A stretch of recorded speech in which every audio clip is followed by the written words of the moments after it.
കേരളത്തിന്റെ രാജാതിരാജൻ എഴുന്നള്ളുകയാണ്.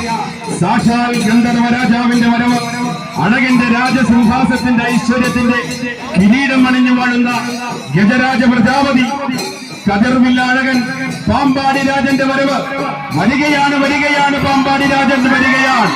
അരകുറിശി അമ്മയ്ക്ക് ഉത്തമ വീരമൊരുക്കാൻ അവൻ വരികയാണ്. സാക്ഷാൽ കതിർവില്ലഴകൻ പാമ്പാടി രാജൻ. ഒട്ടനവധി നിരവധി ദേവി ദേവന്മാർക്ക് തന്റെ അഴക് കൊണ്ടും നിലവ് കൊണ്ടും ഉത്തമ പീഠം ഒരുക്കിയവൻ ഇന്ന് ആനക്കേരളത്തിൽ പകരക്കാരനില്ലാത്ത ഗജരാജ ഗന്ധർവൻ, എണ്ണിയാലൊടുങ്ങാത്ത